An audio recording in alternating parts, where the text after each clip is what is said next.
So here we're going to find the surface area of a sphere that's created by rotating a circle given by these equations of radius r about the x-axis. So we begin with a circle in parametric equations, which we have x equal to r cosine theta and y equal to r sine theta. So it should look like this. And we're rotating it about the x-axis. And so that ends up creating a sphere. We want to find the surface area of that sphere. So we're going to use the surface area equations. However, they are a little bit different given that we're using parametric equations. Since we're rotating about the x-axis, this is the one that we choose. And so we just need to be able to plug in each of these values. And so y we have in this case already. We need to find dx d theta and dy d theta in order to plug those in. We also need to figure out what our bounds should be since they haven't been given by the question statement. And so let's begin by finding dx d theta,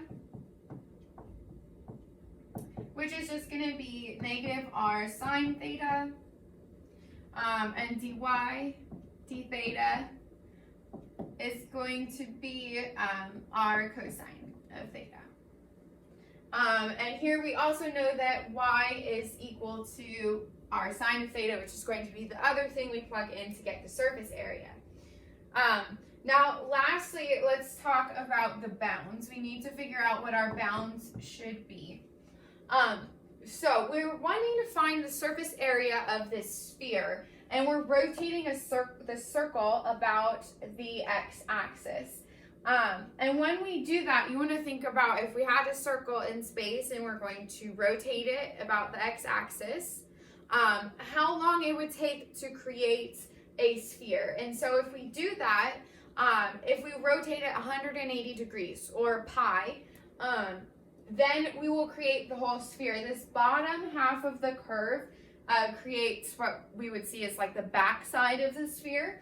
And then this top half of the curve would create like the front side of the sphere if we rotate it exactly pi or 180 degrees about the x-axis. If you have trouble imagining that, I suggest you get something that's like roughly circular and then play with it in three-dimensional space to kind of get the idea of why we're picking 0 to pi as our bounds for this to find the surface area of this sphere. So we've got the integral from 0 to pi of 2 pi y, which is going to be r sine theta, times the square roots of dx d theta squared. So if we do that, we get r squared sine squared theta. Squaring gets rid of the negative. And then we have plus dy d theta squared, so that's going to be r squared cosine squared theta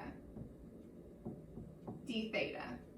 So this is our setup, and from here we're just needing to use some trig identities and some algebraic simplification in order to get this to something that we can integrate. So then we have the surface area is equal to the integral from 0 to pi. We could pull the 2 pi r out in front if we wanted to, since they are not the variables that we're integrating. So we have s equals 2 pi r times the integral from 0 to pi of sine theta times, and then here we can pull out the r squared, and we've got the sine squared theta plus cosine squared theta equals 1 trig identity. And so we end up just having the square root of r squared here, d theta. So we have s equals 2 pi r times the integral from 0 to pi of, and then here we have the square root of r squared, which is just r, and we can also pull that out. So outside we have an r squared now. So we're just taking the integral of sine theta d theta. And so if we do that, we get the surface area is 2 pi r squared times the negative cosine of theta evaluated from 0 to pi.